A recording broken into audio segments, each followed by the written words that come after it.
Օրհնյալ Տեր մեր Հիսուս Քրիստոս ամեն, Հայր մեր, որ հերկինս ես Սուրբ Եղիցի անուն քո, եկես սարքայություն քո, եղիցին կամք քո որպես հերկինս եւ հերկրի։ Ըսած մեր հանապազոր տուր մեզ այսօր եւ թող մեզ սպարտիս մեր որպես եւ մեկ թողուք մերոց պարտապանած եւ մի տանիրս մեզի փորձություն, այլ փրկյաս մեզի չարե, զիքո արքայություն եւ զորություն եւ փառք հավիտյանս ամեն։ Իմաստություն հոր Հիսուս, տուր ինձ իմաստությունս բարիս խորել եւ խոսել եւ գործել առաջի քո համենայն ժամ։ Իչար խորհրդոցի բանից եւ ի գործոց փրկյազիս եւ ողորմիա քո արարածոց եւ ինձ բազմամեղիս։ Ամեն։ Համեցեք։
Լավ, մենք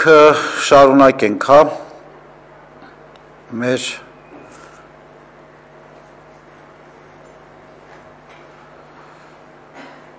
աստվածաշնչյան սերտողությունը և գործ Կարաքելոցի հերթական հատվածը, որին պիտի մենք այսօր անդրադառնանք, 5-րդ գլխի 1-ից 11-րդ համարներն են,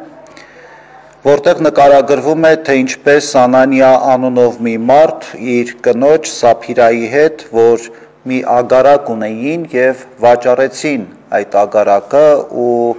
գումարի կեսը թաքցրեցին վաճառած ագարակի, մյուս կեսը բերեցին, տվեցին առաքյալներին, Պետրոս առաքյալին ասելով, որ ահա մենք ագարակը վաճառեցինք եւ ամբողջ գումարը ագարակի նվիրաբերում ենք եկեղեցուն համայնքին։ Այս պատմության մեջ առանձնահատուկ կարևոր նշանակություն ունի այն հանգամանքը, որ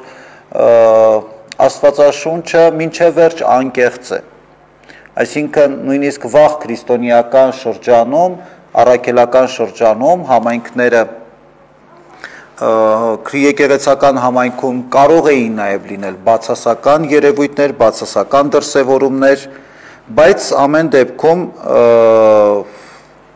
Աստվածաշունչը այդ պատմությունները կամ մարդկային այս օրինակները չի թաքցնում եւ նաեւ դրանց մասին է բարձրաձայնում։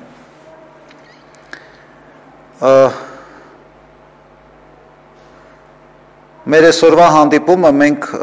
վերնագրել ենք անկեղծությունը հոգևոր կյանքում եւ անկեղծության մասին խոսելիս հասկանալի է, որ բոլոր դեպքերում ոչ միայն հոգևոր կյանքում, այլ առհասարակ մարդկային կյանքում, մարդկային հարաբերությունների մեջ անչափ կարևոր է անկեղծությունը, անչափ կարևոր արժեք է եւ անչափ կարևոր որակ է։ Բայց հաշվի առնելով, որ սա նաեւ հոգևոր դրսևորում է, չէ, ինքը հոգևոր արժեք է, դրա համար հոգևոր կյանքում առանձնահատուկ նշանակություն ունի անկեղծությունը, որովհետև այս դեպքում տեսեք, որ Անանիան եւ Սափիրան անկեղծ չգտնվեցին։ Մանավանդ այն պարզ պատճառով, որ ոչ մեկ Անանիային եւ Սափիրային չէր խնդրել, որ իրենց ունեցածը վաճառեին ու բերեին նվիրաբերեին եկեղեցուն։ Ոչ մեկ նման բան նրանցից չէր խնդրել եւ չէր ակնկալում։ Դա իրենց նախաձեռնությունն էր։ Այսինքն ինչն էր խանգարում, որ իրենք պարզապես գային եւ ասեին, որ ազնվորեն ասեին, որ մենք մեր ագարակը վաճառել ենք, գումարի կեսը պահում ենք մեզ, այս կեսը նվիրատվություն ենք անում համայնքին։ Այսինքն որևէ սարսափելի կամ խոտելի բան չկար այդտեղ, մանավանդ նորից եմ ասում, որ իրենք դա արեցին կամավոր կերպով։ Եվ Գործք առաքելոցը նաեւ պատմում է, թե երկուսն էլ իրենց ստելու համար իրենց կյանքը տվեցին, այսինքն մահացան, որտեղ Պետրոս առաքյալը բարկացավ նրանց վրա, ոչ թե անիծեց կամ նզովեց, այլ պարզապես ասեց ինչու եք ստում, Սուրբ Հոգուն ինչու եք խաբում, եւ որպես պատիժ կամ որպես հետևանք երկուսն էլ անշրջացած մնացին։ Իհարկե սա հրաշք չէ, այս դեպքը հրաշք չէ, ինչ-որ հրաշք տեղի չունեցավ, բայց այս պատմությունը կարելի է, այս պատմությունը սերտելիս կարելի է հասկանալ, թե ինչ հոգևոր մթնոլորտ էր տիրում համայնքում, առաքելական շրջանում, քրիստոնեական եկեղեցիներում, որտեղ որ առաքյալները բացառիկ հարգանք ունեին, բացառիկ հեղինակություն եւ հարգանք։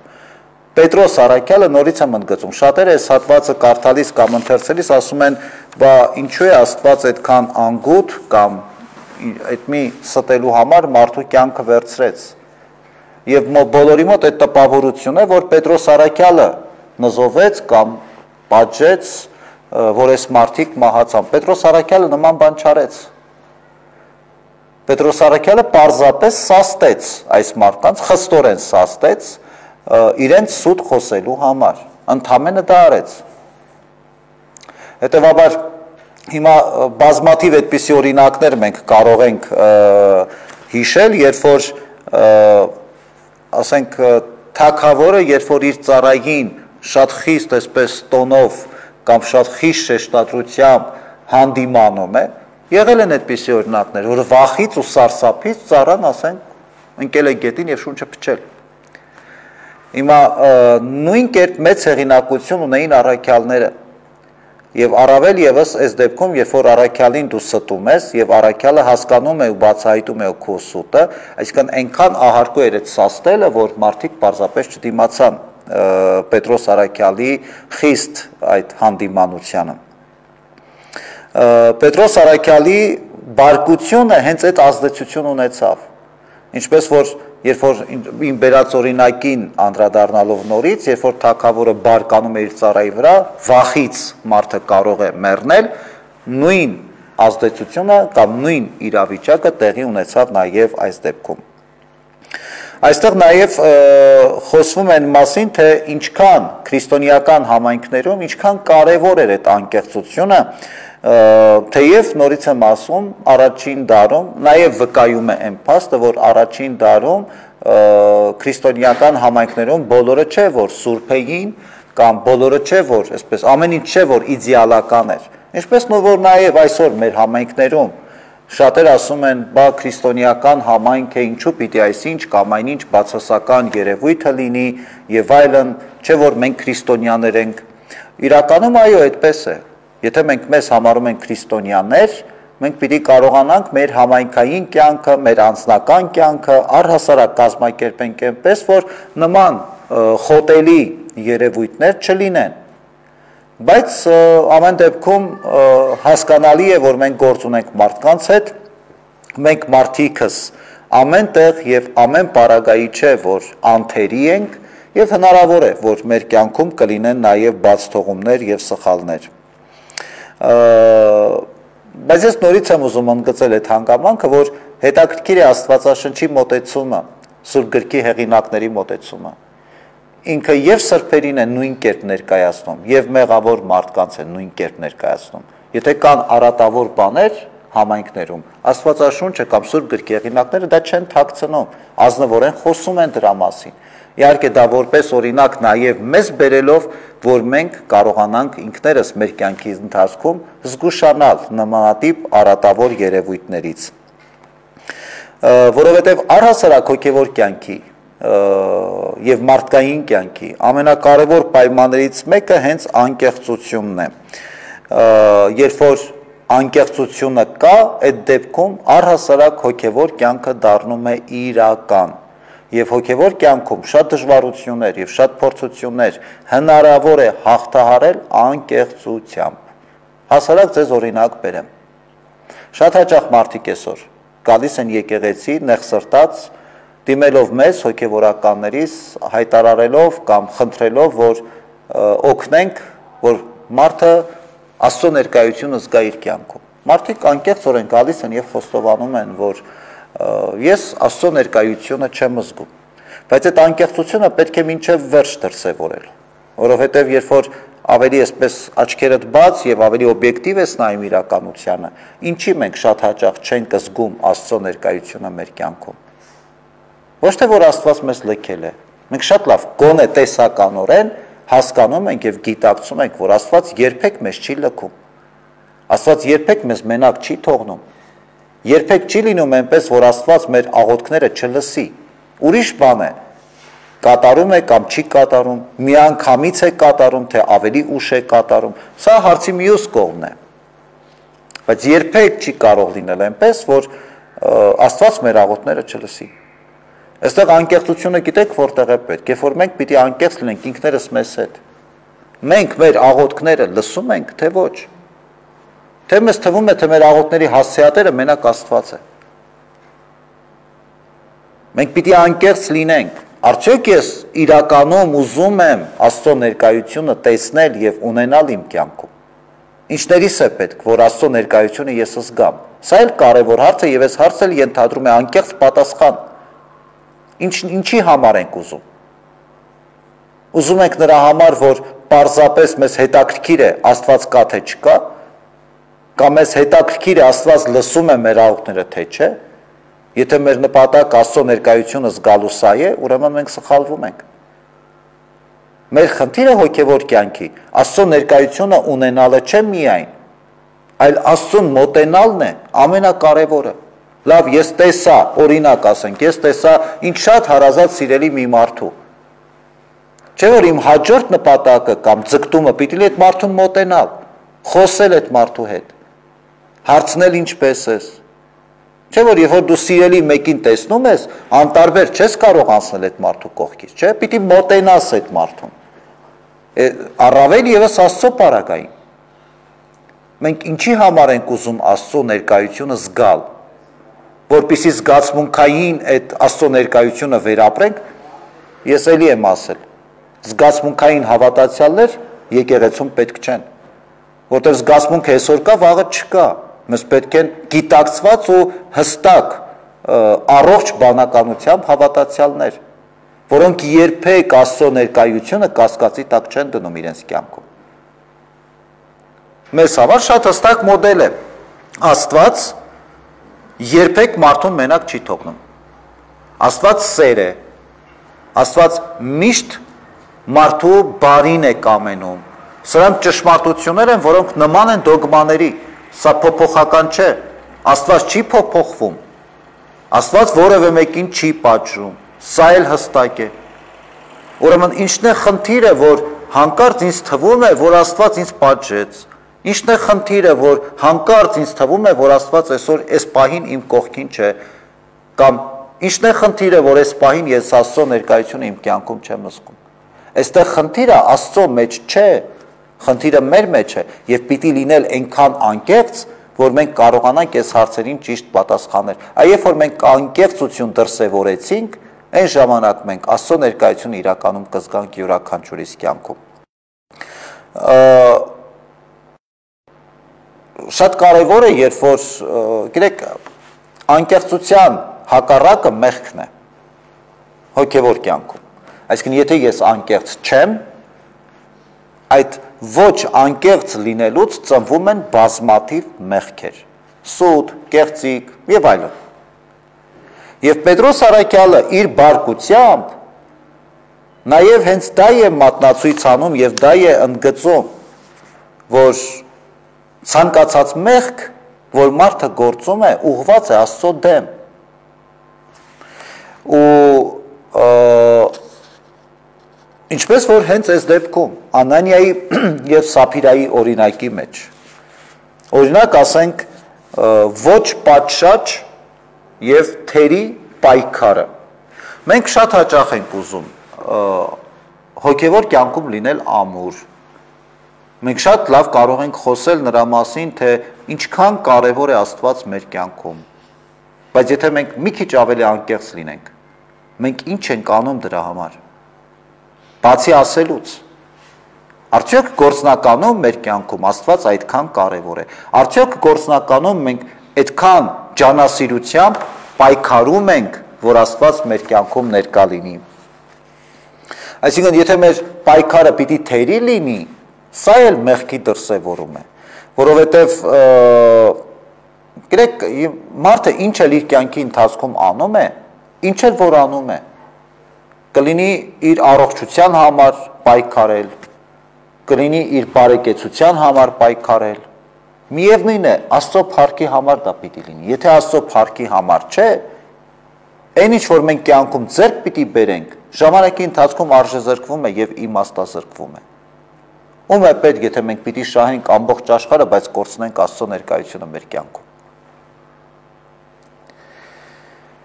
Եթե մյուս կողմից մենք թերի ենք պայքարում, կամ կիսատ պրատ ենք պայքարում, այդ նշանակում է ոչինչ չանել։ Իսկ ոչինչ չանել նշանակում է գողանալ Աստծուց։ Այն շնորհները, որ Աստված մեզ տվել է, մենք դա վատնում ենք։ Մենք գողանում ենք Աստծուց։ Աստված մեզ այդ շնորհը չի տվել նրա համար, որ այսպես տակ-տակ պահենք, տվել է, որ մենք դա օգտագործենք։ Ես գուցե մի քիչ ցավոտ կամ արդիական օրինակ բերեմ նաև այսօրվա համար։ Եկեղեցում եւ համայնքում շատ հաճախ տեսնում ենք մարդկանց, ովքեր որ համազգեստ են հագնում զինվորական։ Ու տպավորություն ստեղծում, որ իրենք ուր որ է պիտի գնան ռազմաճակատ, բայց իրենք չեն գնում։ Պարզապես դա ցույց տալու համար է։ Ես կարծում եմ, որ այսօր որևէ հայ շատ լավ կհասկանա, որ այդ համազգեստը, զինվորականի համազգեստը, ամեն մարդ չի կարող հագնել ու չի իրավունք չունի որևէ մեկ այդ համազգեստը պղծելու։ Փառք Աստծո, այսօր ցանկացող կարող է ինչ-որ տեղից այդ համազգեստը գտնել, գնել եւ հագնել։ Բայց ինչի համար ենք հագնում։ Գուցե սովորական օրերին կարելի է դա հասկանալ։ Մանավանդ այսօրին ես դա չեմ հասկանում։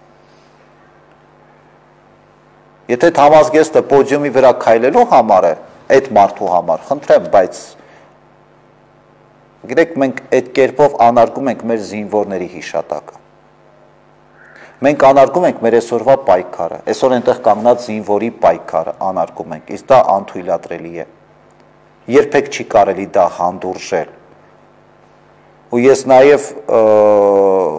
պիտի խնդրեմ բոլոր մարդկանց, ովքեր որ նման օրինակներ կտեսնեն, երբեք մի հանդուրժեք, բարձրաձայնեք այդ մասին, որտև այսօր մեր զինվորները, որ կանգնած կռվում են, նրա համար չի, որ մենք այսօր այդ համազգեստը հագնենք ու մեզ ցուցադրենք, կամ եթե հագել ես, ուրեմն պիտի գնաս կռվելու, եթե չէ, ուրեմն իրավունք չունես։ Դա նշանակում է գողանալ զինվորից։ Այդ նույն բանը է, երբ որ մենք գողանում ենք Աստծուց։ Մյուս կարևոր հանգամանքը, որը այս պատմության մեջ Պետրոս Առաքյալը շեշտադրում է, սեփական հնարավորությունները, մեզ տրված հնարավորությունները, մեզ տրված կարողությունները պատշաճ չօգտագործելը էլի մեղք է Աստծո հանդեպ։ Գիտեք, միշտ էլ մարդը իր առօրյա կյանքում փորձում է հեշտ ճանապարհներ փնտրել, տարբեր իրավիճակներից դուրս գալու համար։ Բայց որպես կանոն, հեշտ ճանապարհը նրա համար է, որ դու քո սեփական փառքը գովերքես։ Եթե քո նպատակ Աստծո փառքն է, հեշտ ճանապարհ չես ընտրի, պայքարի ճանապարհը կընտրես։ Քեզ տրված հնարավորությունները լիարժեքորեն կօգտագործես։ Հիմա այս օրինակում Անանիային եւ Սափիրային տրված էր հնարավորություն, այդ հնարավորությունը լիարժեքորեն օգտագործելու։ Եվ կարծում եմ բարդ բան չկար այդտեղ։ Ընդհանրապես պետք էր անկեղծ լինել, ասել, որ Պետրոս Առաքյալին ասել, որ այս գումարի կեսը տալիս եմ, կեսը պահում եմ ինձ։ Անկեղծ ասել դրա մասին։ Սա կնշանակեր քո ունեցած հնարավորությունը լիարժեք օգտագործել։ Նորից եմ ընդգծում, այն դեպքում, երբ որ քեզանից դա չէր պահանջվում, պարտավոր չէիր ագարակը ծախել, փողնել տալ եկեղեցուն, ոչ մեկ դա քեզանից չի պահանջում, այսօր էլ եկեղեցին դա չի պահանջում և երբեք չի պահանջել։ Այսօր մարդիկ կարող են եկեղեցում նվիրատվություններ անել, բայց դա իրենց ազատ որոշումն է և կարող են չանել, դրանով չի որոշվում մարդու հոգու փրկությունը։ Մյուս կարևոր հանգամանքը կամ շեշտադրումը այս հատվածի անկեղծ չլինելն է։ Սա էլ անկեղծ չլինելն էլ Աստծո հանդեպ մեղք է։ Եվ անկեղծ չլինել բոլոր առումներով, մարդկային հարաբերությունների մեջ, առավել ևս Աստծո հետ։ Գիտեք, բայց ամեն ինչ սկսում է սեփական անձից։ Ես էլի եմ երևի թե ձեզ ասել և ես կարծում եմ միշտ կարիք կա դրա մասին բարձրաձայնելու։ Անկեղծորեն ես կհասկանամ այն մարդկանց, ովքեր որ դիմացինին ստում են։ Լավ բան չէ, իհարկե մեղք է, բայց մարդկայնորեն ես կհասկանամ, որտև ես էլ եմ ստել։ Կարելի է սա հասկանալ։ Առանց ես չեմ արդարացնում։ Երբ որ մարդը Աստծուն է խաբում, սա էլ կարելի է հասկանալ, որտև ես էլ եմ խաբել Աստծուն, ես կհասկանամ մարդկայնորեն։ Բայց ես չեմ հասկանում մի պարզ բան, ինչու է մարդը ինքը իրեն խաբում, այսա չեմ հասկանում։ Եվ կարծում եմ, որ սա անընդունելի է, և կարծում եմ, որ սա աններելի է։ Գոնե մարդը ինքը իր համար պիտի հստակ որոշում կայացնի, որտև մյուսին, Աստծուն, դիմացինին խաբելը սկսվում է սեփական ինքդ քեզ խաբելուց։ Ինչի համար։ Երբ որ ինչ է որ դու ինքդ գիտես ճշմարտությունը, ինչի ես ուզում ձևացնել, որ չէ դու այդպեսին չես, կամ ում ես ուզում ինչ ցույց տալ։ Բայց ցավոք սրտի ինչքան էլ զարմանալի է, այսօր շատ հաճախ կտեսնեք մարդկանց, որ իրենց խաբում են։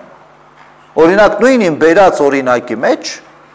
երբ որ մարդը կարող է զինվորականի համազգեստ հագնելու քաղաքում ման գալ, ցույց տալով իբր թե որ ինքը զինվորական է կամ գնում է կռվելու, այստեղ մարդը ինքը իրանա խաբում առաջին հերթին։ Այդ ցուցամոլությունը ձևապաշտությունը առաջին հերթին ուղղված է սեփական անձի դեմ։ Մենք այս ընթացքում եկեղեցում անընդհատ գալիս են զինվորների ծնողներ, հենց իրենք զինվորները, ովքեր որ նոր են եկել առաջնագծից կամ վիրավորվել են, գալիս են եկեղեցի ոմանք աղոթք բարձրացնելու առ Աստված, քահանայից օրհնություն խնդրելու։ Ես մի օր մի զինվորի վիրավոր կամ պատերազմից եկած զինվորի զինվորական համազգեստով չտեսա եկեղեցում։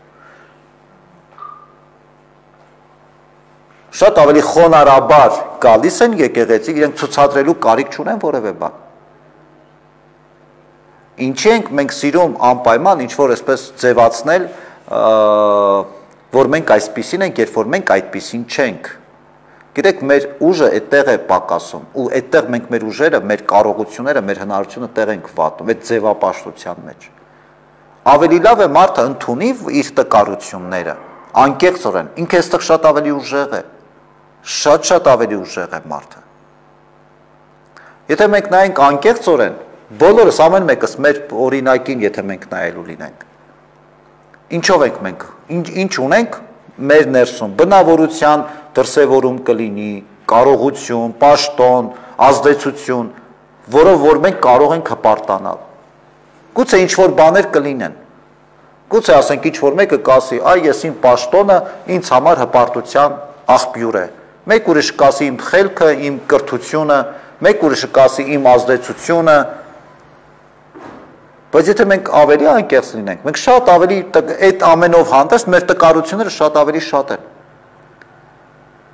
Մենք մեր ունեցածով չէ որ ուժեղ ենք, մենք մեր տկարություններով ենք ուժեղ, եթե մենք այդ տկարությունների հետ անկեղծ ենք ու աշխատում ու պայքարում ենք մեր տկարությունները շտկելու։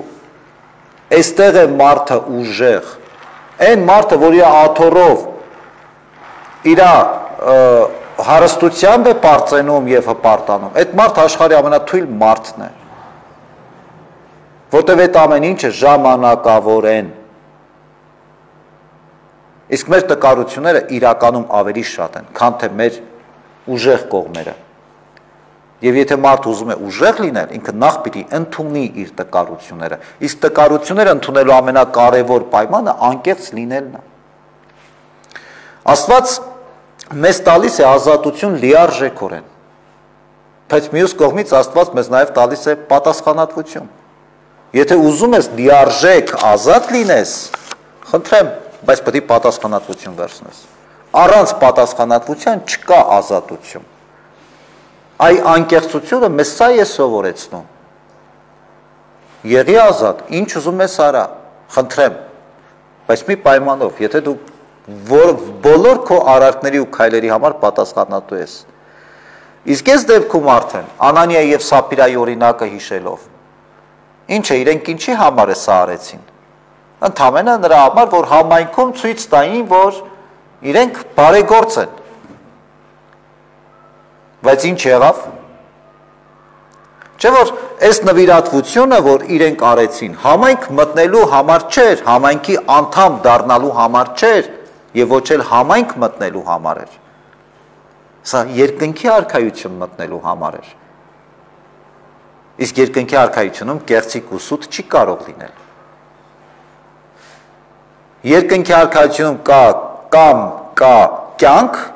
եւ կյանք մինչեւ վերջ կամ մահ, մահը մելի մինչեւ վերջ։ Միջին ճանապարհ չկա։ Հիմա այսօր էլ շատ հաճախ մարդիկ նվիրատվություններ կարող են անել եկեղեցում։ Բայց այդ նվիրատվությունները նրա համար չէ, որ դու եկեղեցում առավելություն ունենաս կամ ավելի ազդեցություն ունենաս կամ որ բոլորը նայեն ասեն, եթե իհարկե մտադրությունը այդպիսին է, կեղծ է։ Իսկ եթե դու դա անում ես հոգու փրկության համար, դու դրա մասին չես բարձրաձայնի։ Դու դրա մասին ոչ մեկի չես ասի, որտեվ շատ հստակ գիտակցում ես երկնքի արքայության մեջ այդ ձևապաշտությունը, կեղծիքը, սուտը տեղ չունեն, ում պիտի խաբես, Աստծուն։ Հետևաբար հասկանալի է, որ գիտեք, մարդը միշտ սիրում ենք իրեն ապահովագրել, այդ շատ հասկանալի է։ Հիմա մտածում ենք, որ Անանյան և Սափիրան մտածեցին, որ իրենց ագարակը կվաճառեն, այդ գումարի կեսը կպահեն իրանց սև օրվա համար, այն մի կեսը կտան։ Նյութական իմաստով կարելի է հասկանալ, որ որևէ մարդ իր ապահովության մասին մտածում է, վաղվա օրվա մասին ասենք, թե մտածում է։ Ինչ որտեղ նորմալ է, ոչ մի խոտելի կամ մեղադրելի բան չկա սրա մեջ։ Բայց երկնքի արքայության համար այդ ապահովագրման կարիքը մենք չունենք։ Ամբողջ սխալը եւ պրոբլեմը մեր գիտակցության մեջ սա է։ Այսօրվա կյանքում գուցե մենք խնդիր ունենք եւ ինչ որ կերպ արդարացված է վաղվա օրվա մասին մտածել։ Եթե ունեմ մի կտոր հաց, գիտեմ, որ վաղն էլ չեմ ունենալու, այսօր ես կուտեմ այդ հացի կեսը կպահեմ վաղվան։ Սա մարդկայնորեն հասկանալի է եւ նորմալ է, որևէ խոտելի բան չկա։ Այս կյանքի համար նորմալ է, բայց երկնքի արքայության մեջ այդ խնդիրը չկա, որտեղ երկնքի արքայության մեջ մեր ապահովագրությունը Աստծով է, իսկ Աստված հավիտենական է։ Եվ եթե մենք նայում ենք երկնքի արքայության խորհուրդը, արժեքը մեր կյանքում եւ գիտակցում ենք, ուրեմն մենք պիտի վստահենք Աստծուն։ Եթե չես վստահում Աստծուն, ինչ երկնքի արքայության մասին է խոսքը, ինչ փրկության մասին է խոսքը։ Ուստի մենք պիտի կարողանանք ի վերջո մեր հույսը դնել Աստծո վրա։ Բա որտեղ պիտի այդ վստահությունը դրսևորվի։ Աստծո հանդեպ վստահությունը որտեղ պիտի դրսևորվի։ Հոգևոր մեր կյանքի ես չեմ ուզում շատ այսպես մենք բարդացնենք ամեն ինչ։ Իրականում հոգևոր կյանքը շատ ավելի պարզ իրողություն է։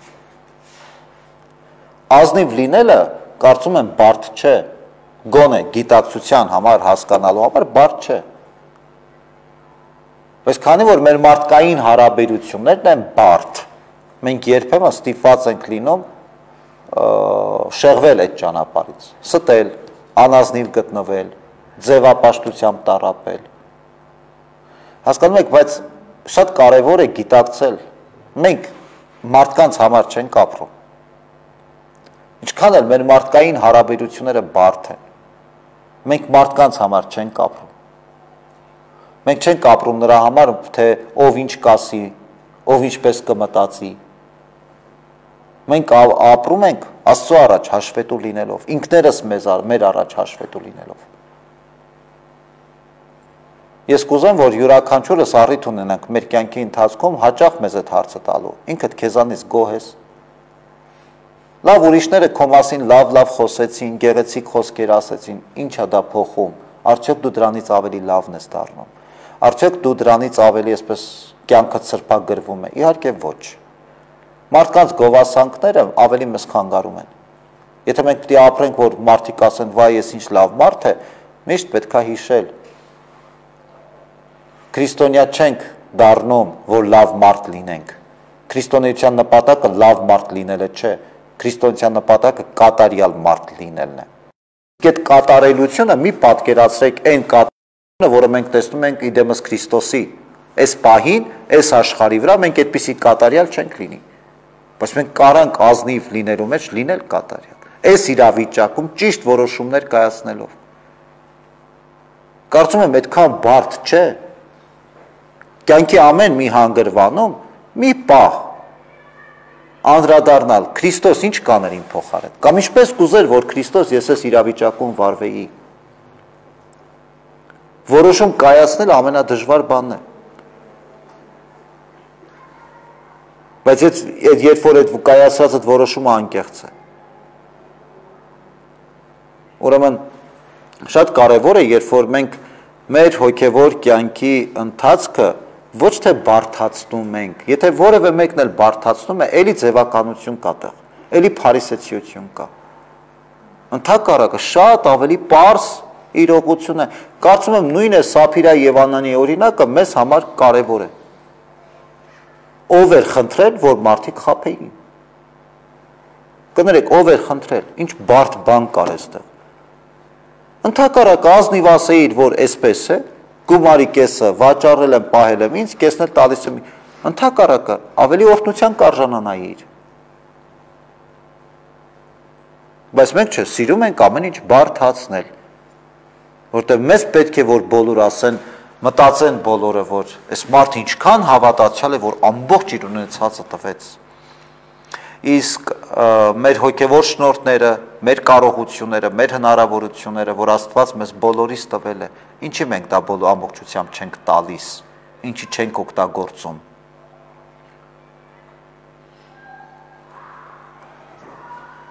Աստծո հետ շատ կարևոր է այս անկեղծությունը։ Ինքներս մեզ հետ այս անկեղծությունը կարևոր է։ Հավատացեք, որ ուժեղ լինելու ամենակարևոր հայտն է, երբ որ մարդը ինքը իր հետ անկեղծ է։ Ամենաուժեղ մարդն է այսպես վարվում։ Եվ դրա պտուղները շատ ավելի քաղցր են, շատ ավելի օրհնաբեր են։ Մենք այս դեպքում խնդիր չենք ունենա Աստծո ներկայություն զգանք թե չզգանք։ Մենք անընդհատ այդ պայքարի մեջ կլինենք, Աստծուն ավելի մոտենալու, ոչ թե մտածենք Աստված կա մեր կյանքում թե չկա։ Այ անկեղծությունը մեզ տալիս այդ հնարավորությունը, այդ զենքն է, որ մենք անընդհատ պայքարում ենք Աստծուն ավելի քայլ առ քայլ մոտենալու։ Անկեղծությունը այս հնարավորությունը մեզ տալիս։ Երանի թե մենք կարողանանք այդ հնարավորությունը լիարժեք օգտագործել։ Այսքանը, եթե ունեք հարցեր, խնդրեմ։ Հա,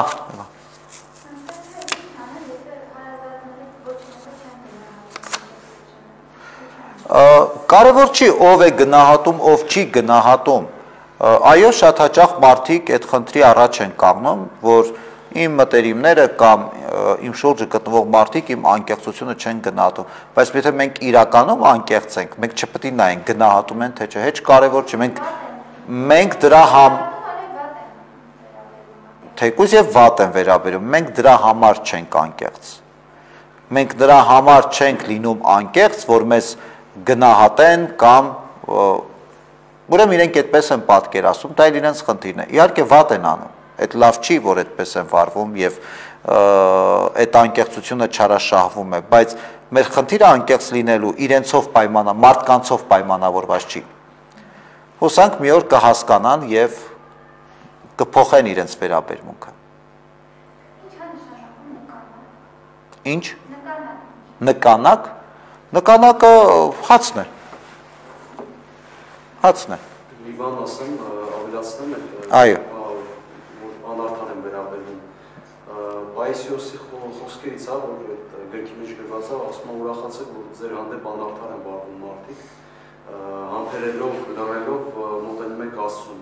զգում եք թե ինչա ինքը զգացել Քրիստոսը այն ժամանակ, որ խաչեցին իրան, անարդար վարվելով իր հանդեպ։ Այո, միանշանակ։ Աստծո ճանապարհով է անցնում։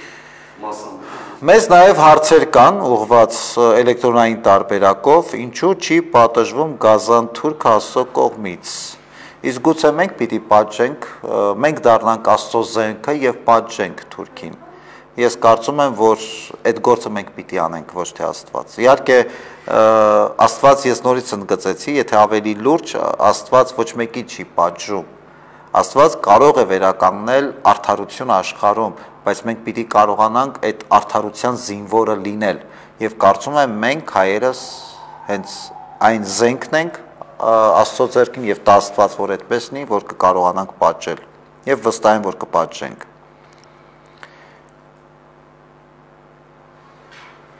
Ինչ է նշանակում պայքարել առողջության համար, Աստծո փառքի համար։ Գիտեք, երբ որ մենք հիվանդ ենք լինում եւ խնդրում ենք, որ Աստված մեզ առողջություն պարգևի եւ մենք նաեւ դիմում ենք բժիշկներին եւ հետեւում ենք մեր առողջությանը, մենք երբեք չպիտի մոռանանք, որ այդ բոլոր հնարավորությունները հիվանդությունից դեպի առողջություն, հա, մեզ առաջնորդող Աստծո կողմից են տրված եւ չմոռանանք Աստծուն շնորհակալ լինել եւ փառք տալ Աստծուն այդ հնարավորության համար, որ մենք բժշկվեցինք։ Խոսքը դրա մասին է։ Ինչու են մարդիկ հաճախ ստում։ Որովհետև մարդիկ վախենում են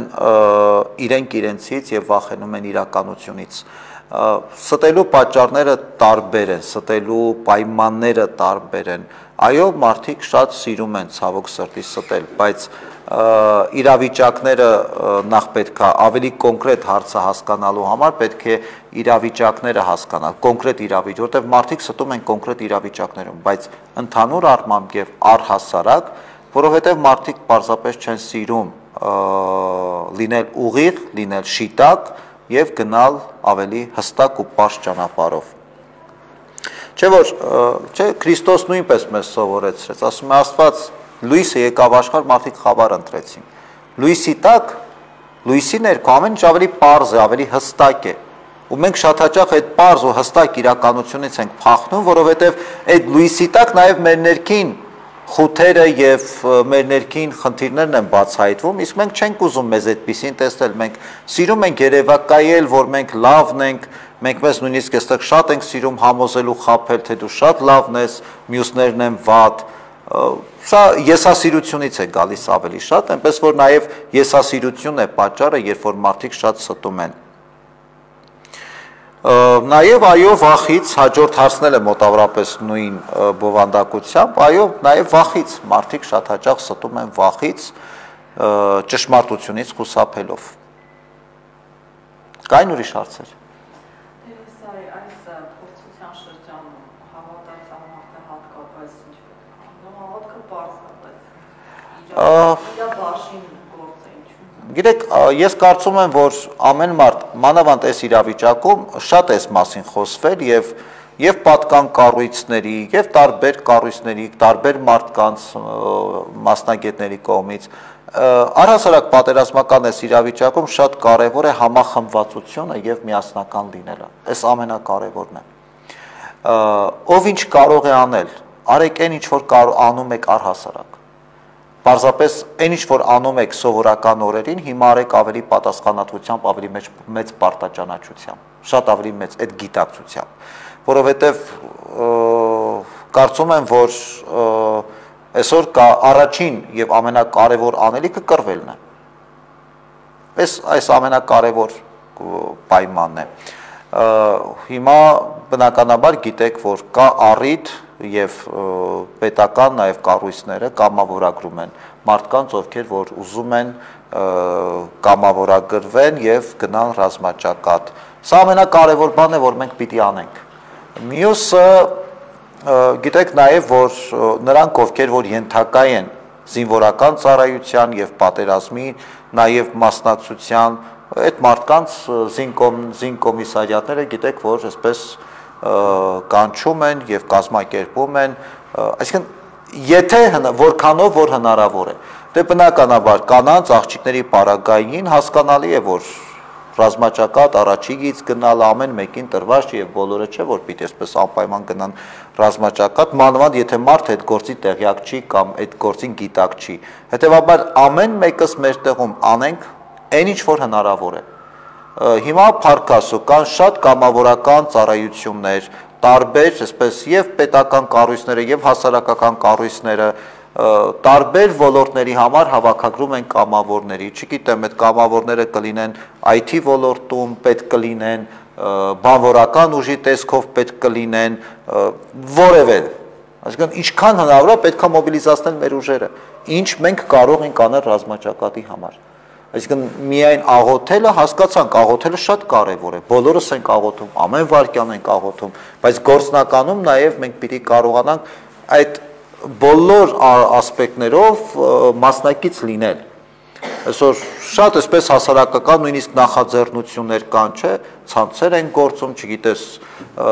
բարեգործական ծրագրեր են իրականացնում, Արցախին օգնություններ, սոցիալական ծրագրեր են իրականացնում, որտեղ որ հնարավոր է պետք է փորձել անել մեր հնարավորության սահմաններում ինչ որ նույնիսկ անհնարին է։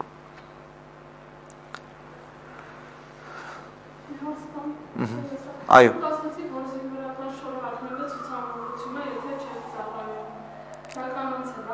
Այո։ Իհարկե, բոլորին։ Ես չասեցի, եթե չես ծառայում, ես ասեցի, եթե չես գնում կռիվ։ Ինչ են հագնում։ Դե ես ասում եմ, դա այդ ֆորման զինվորական համազգեստը հագնել եւ պոդիումի վրա քայլելու համար չի։ Մանավանդ այս օրերին։ Դե ասում եմ, ես դրա համար եմ ասում, ինձ համար դա անընդունելի է։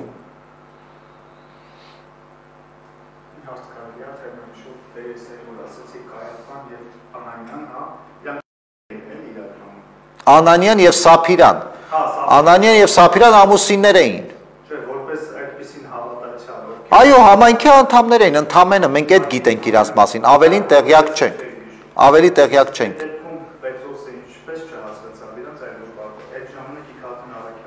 Այո, իհարկե առաքյալ էր։ Իսկ որ աշակերտները դեպքում այդ վախի մտնոլորտը ունեցել է ուրացել է,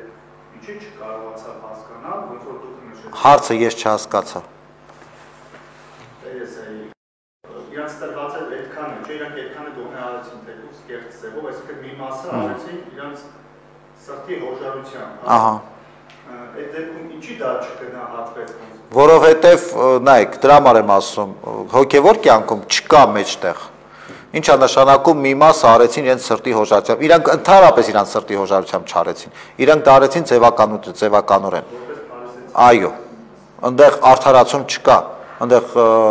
թեկուզ մի մասը տվեցին, ինչա, ասենք, հոգևոր կյանքը փողով են առնելու, նման բան չկա։ Կամ տալիս ես, կար շատ ուղիղ ճանապարհ, ես արդեն քանի անգամ կրկնեցի այդ մասին։ Կարելի էր անկեղծ ասել։ Բայց դա բացք հենց մահներ, հա, հենց իմինալու։ Այո, ստացվեց այդպես, որ այո։ Ահա։ Իսկ եթե քո անկեղծությամբ դու քեզ ես վնասելու, օրինակ դու գիտես, եթե մարդու հետ անկեղծես ու հետևանքները դու ես կրել քո մտածողին, թե արդեն իր սուրտը հետագայում կամ իր սխալ մոտեցումը քո հանդեպ։ Գիտեք, ոչ անկեղծությամբ կարող է ինչ-որ բան, այսպես ասեմ, շտկել։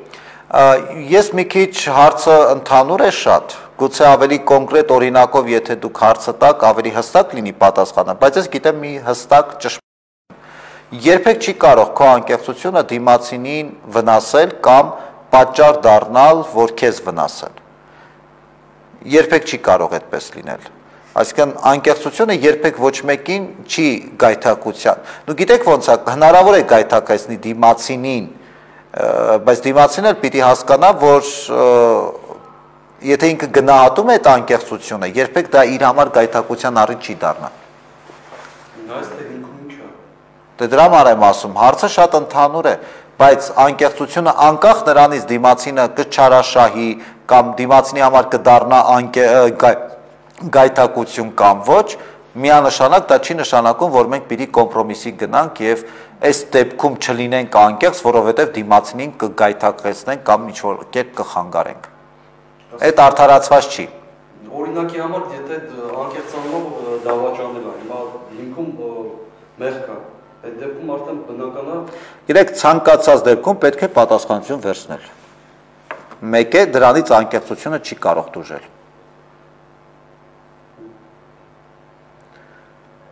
Ուրիշ աղոթենք։